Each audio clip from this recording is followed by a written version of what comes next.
Alright, so it is Monday morning. This is about the stuff I gotta ship. Woohoo! I'm gonna have fun with this.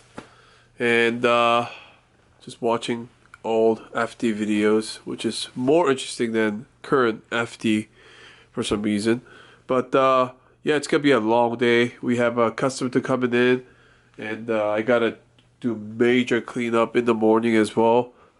Jake's showing up at 2. But I'm gonna have a bunch of stuff lined up for him as well. I want to get a lot of stuff done today, including the drift car ready. I already pushed the car out, but as you can see, shop's a mess because that's how I left it. And we still need some parts actually like rearranged and stuff like that. So yeah, it's freezing out here too. It's like 28 degrees. I'm still kind of feel sick. It's just my nose, but yeah, I gotta show you before and after because this has to, something needs to be done here. We have a custom tune as well, so we're gonna make some rooms. All right, so that's just a part of the shipment. I haven't done the ECU orders yet, and somewhat cleaned up and organized it a little bit. And Jake's on the way.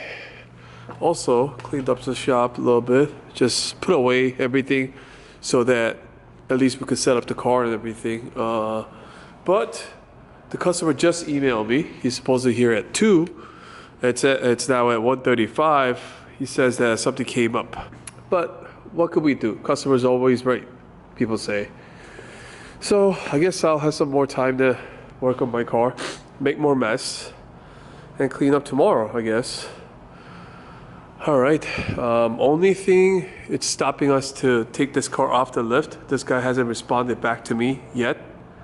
I gave him some options. We talked finally, but again he fails to respond again. So we're gonna actually push the car out tomorrow, which he agreed to. But they're picking up the dumpster tonight, so we're gonna push it out tomorrow.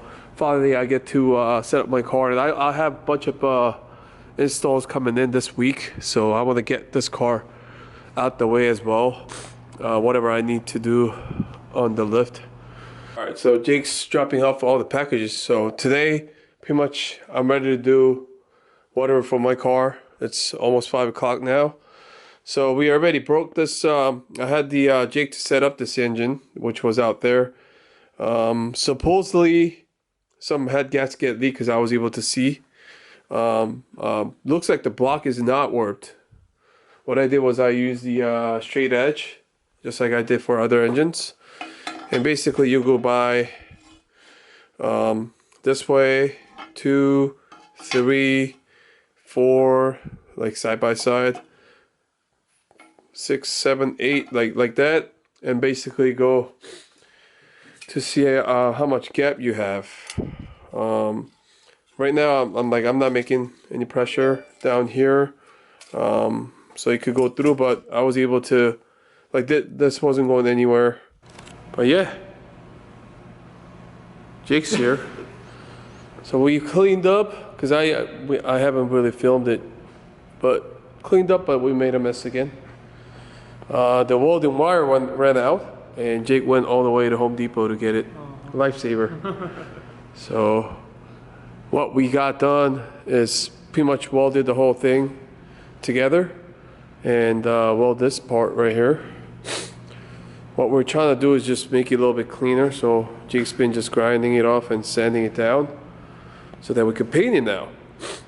And just wanted to check the rigidity before Jake actually takes off a little bit of metal here and there, does the thing again. So I'll show you how easy it is to, I mean right now doesn't have the engine, car's a lot lighter, but you know, no awkward noise, something breaking or anything.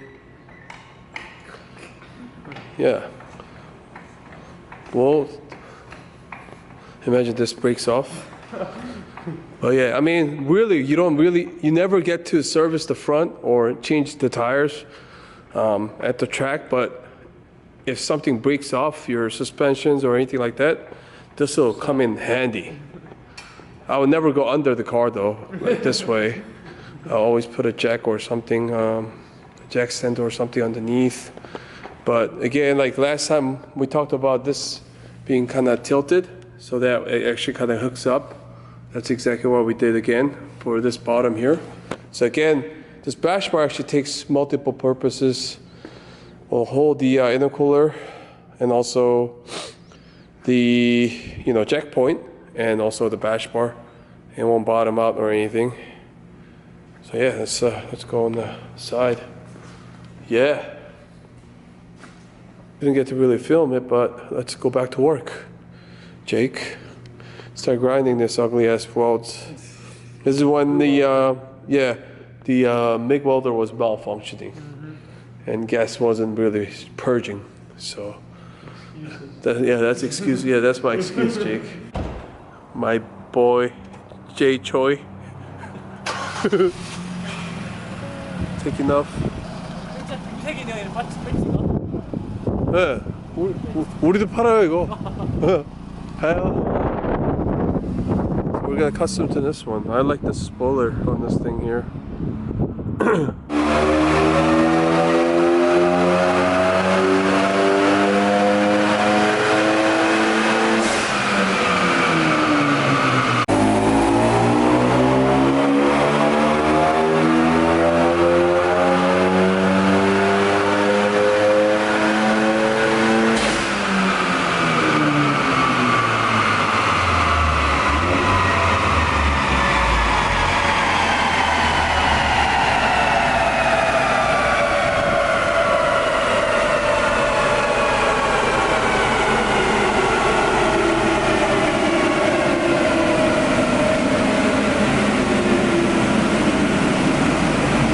So anyway, we got that car tuned and probably got done around like 6:30, 7 o'clock.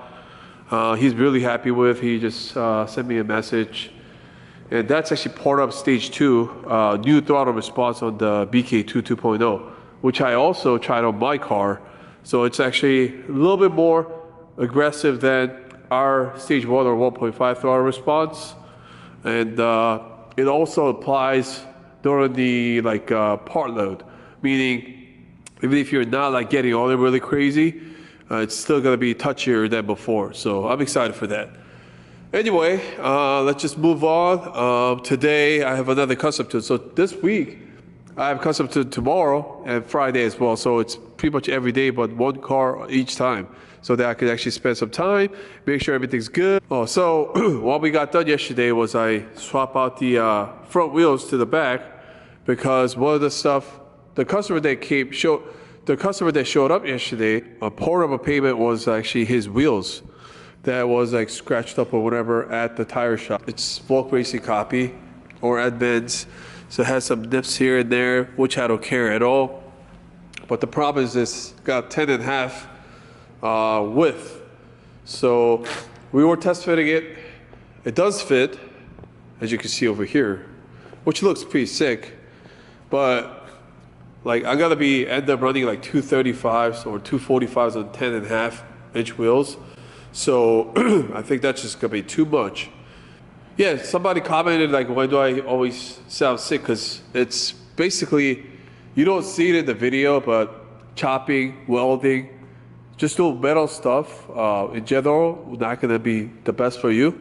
At the same time, doing dyno and fume and all that.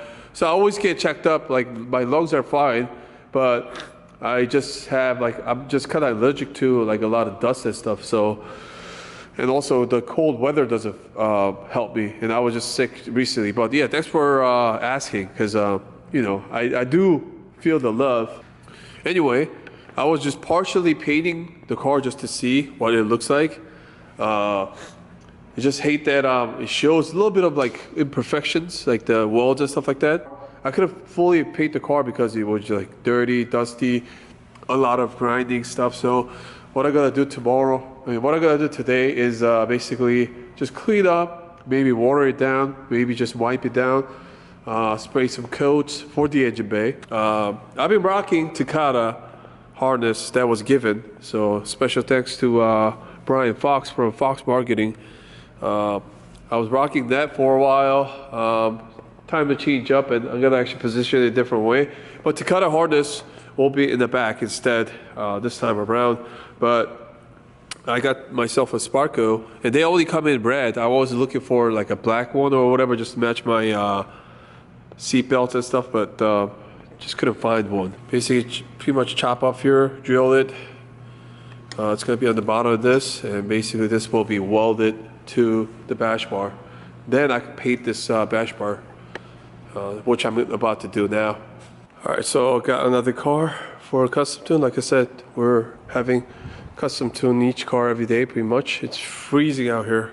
No, this car isn't from Copart. Somebody apparently hit him, so he came in like this.